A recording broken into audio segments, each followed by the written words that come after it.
Do you want to break stereotypes in your game as a dungeon master or game master? Need some inspiration to surprise your players? Great. This random encounter might be just what you need. Let's get going.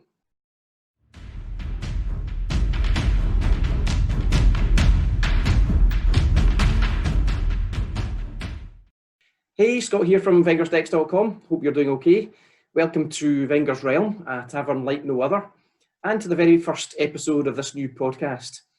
Every episode, I'll lay out a cool encounter you can blend into or inspire your game sessions. Once we hit 50 encounters, I'm going to pull them all together into one card deck, and I'm going to give you that deck for free. And I want that deck to help you, to make your life easier as a DM or GM, to give you a tool as a story deck you can use to inspire your sessions, or your campaigns, or your one-shots, or as something you can use during sessions when you get stuck, when your players leave you panicking about what to do next. A deck you can draw from to throw at your players, ready to roll with encounters packed with hooks, conflicts, resolutions and twists, giving you the space you need to improv, to take a breath until you catch up and work out what to do next. Sound okay? Cool, so let's begin with our first encounter.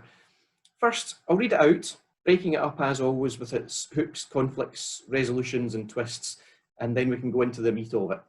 So this is the first card in the deck. It's called When Life Gives You Lemons. The hook is this. On the road, street, or in a dungeon tunnel, wherever seems unexpected, the party might happen across a huge, blood-stained, heavily armed barbarian who sits before a table of dwarfs, the table laden with a homely tablecloth, lemonade bottles, badly written price tags, and a small tin in which can be seen a mix of coins. A customer is moving off from the table, balancing some newly purchased bottles and cups filled with lemonade. He sneers if the party's approaching and grunts towards the lemonade. You may openly bear an item or have information relevant to the party's quest. And the dramatic question is, what's this guy's story? And will the party buy some lemonade? If we move then to the conflict in the encounter, the lemonade is thirst-quenching and extremely delicious. Perfect relief perhaps given the recent weather, and providing to those drinking it a temporary hike in health levels. The barbarian may be slow to answer why he's breaking stereotype and selling lemonade instead of, as would appear usual, whacking folks brutally in a fit of rage. But he doesn't seem to care if he sells any lemonade or not. The lemonade itself may be overpriced than what might be expected, but he might seem to be doing a roaring trade. He may be under orders or enthralled, or might just feel a need to shake up his usual brutal approach to life. The resolution for the encounter? The barbarian might continue to sit there awaiting his next customers, perhaps providing the party with any information he knows that might help it and any lemonade it wishes to buy, but may close off the conversation bluntly, giving an impression that he's said too much, or he may close the stall, pack up and move off. And the twist that you might add in, if any in the party buys some lemonade and drinks it, there's a fine chance that in a failed saving throw they may get addicted, experiencing withdrawal if there's no more left. But maybe the barbarian is seen elsewhere a few days later, with no memory of the party, but willing to sell it more lemonade. Okay, so there's our first encounter. And as I say, I think we're going to call it When Life Gives You Lemons. So how would you integrate this into your game? Think about any time the party will be travelling from A to B. It could be in a town or a city where the barbarian's table sits in the midst of a market, or in a side alley the party takes a shortcut down. Or in the wilderness, you can plonk that table by the side of the track, but just as bizarrely in the midst of the woods. Even if the party's dungeon delving, how weird would it be if they rounded the next corner and came face to face with this? Oak.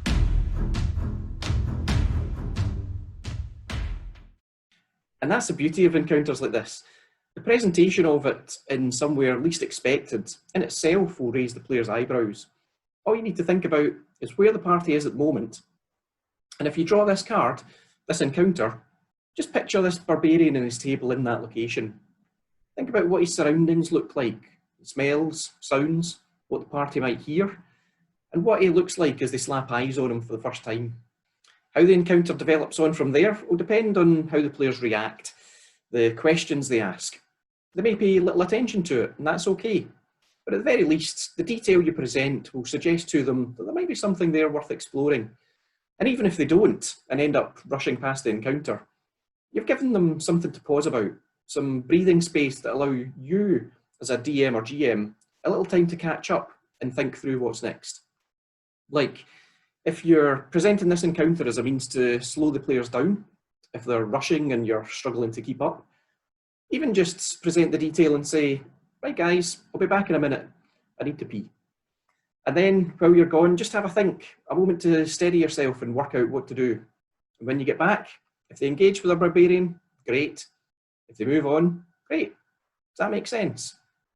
So that's part of the hook, presenting what the party sees, hears, smells, feels as the encounter begins, and you should always think about these things. But if they engage with the barbarian, think about why he's here. Think up a quick reason. Is he just branching out selling lemonade innocently? Is he enthralled by someone magical to sell this intoxicating, addictive substance? Is it just a trap and more of his kin are waiting to pounce around the corner? Go with whatever makes sense to you, whatever you think your players usually get interested in.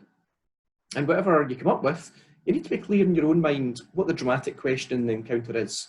Like, what is it the party needs to do? What are you asking it to achieve? So, if they'd love to have a battle, turn the encounter into a fight.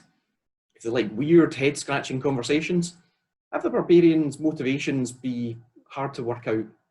You don't need to think through too much detail in planning this, as often you'll find that how the encounter develops, what goes on to happen, might come to you in the moment as the players ask questions. But having at least an idea or two beforehand about what this barbarian is up to can help you improvise. And if a conversation is likely to happen, this is where you can think about how to tie it into what else the party's up to make the encounter feel less random.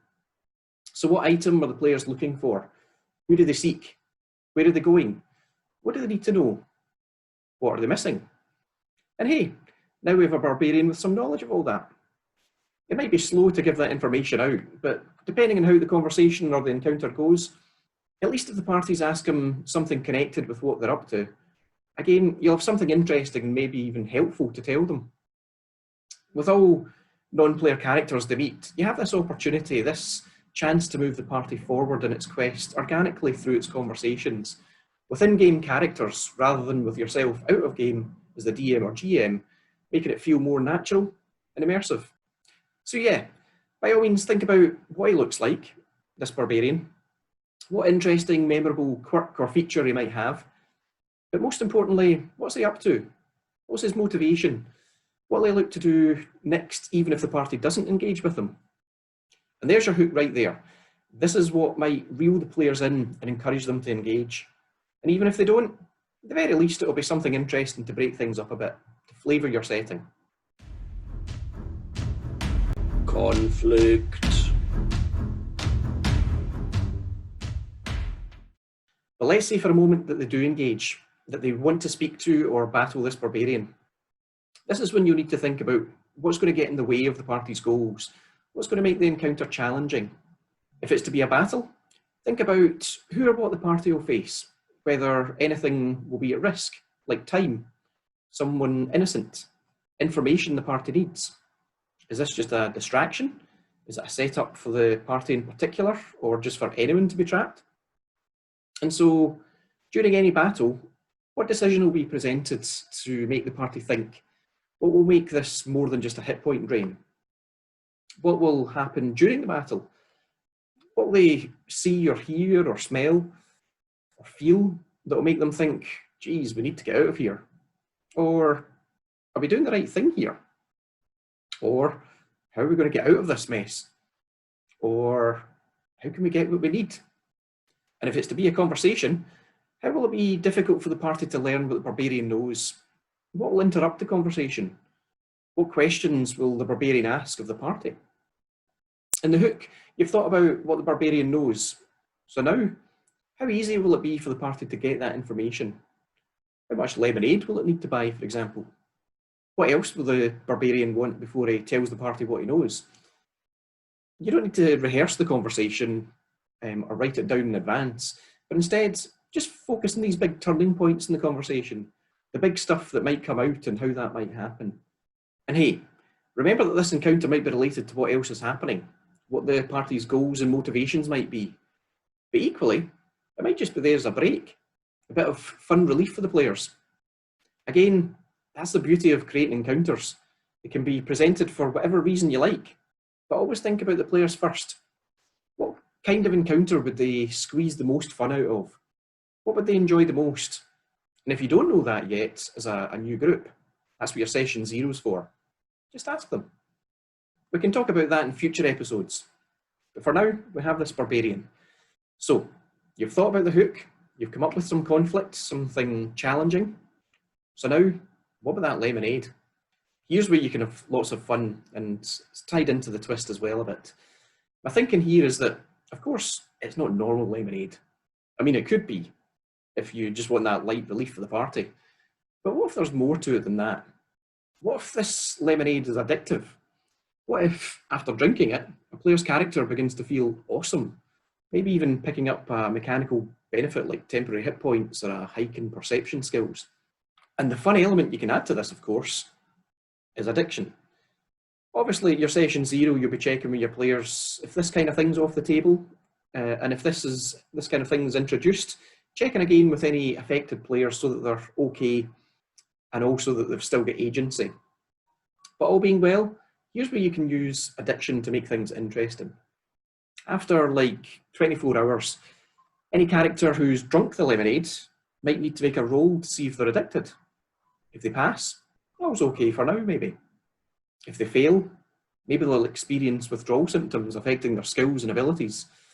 And maybe the next day their roll for addiction gets more difficult, particularly if they've drunk more lemonade as a result of their addiction.